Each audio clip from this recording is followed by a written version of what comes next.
ፍትሃዊ ነው የገረመኝ እኔ ላኢላሃ ኢላሁ የሚለው አያ ምን ይሰራል እዚህ ውስጥ ላኢላሃ ኢላሁ ኢለይሂል መሲር ነው አይደል የሚለው አራተኛው ወይ ሶስተኛው አያ ለምንድን ነው ላኢላሃ ኢላሁ የሚለው ተመልከቱ ሲጀምር ሱራው ምን ይላል ተንዚሉል ኪታቢ ሚነላሂል አዚዚል ዓሊም አዚዝና ዓሊም ነው አላህ ቀጠለና ጋፊሪ ዘንቢ ነው አለ ኃጢአትን በሙሉ ይቅር ይላል እሺ ወቃቢሊ ተውብ ነው ተውበትን ይቀበላል ሸዲዲል ኢቃብ ነው ኃይለ ብርቱ ነው ቅጣቱ እሺ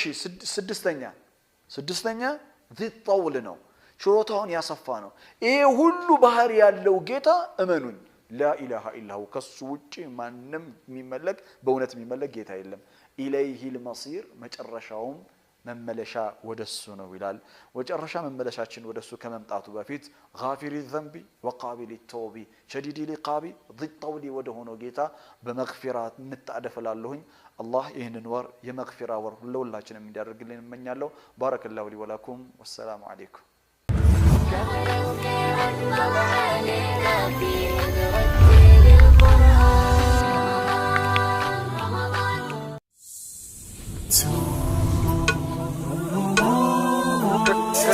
So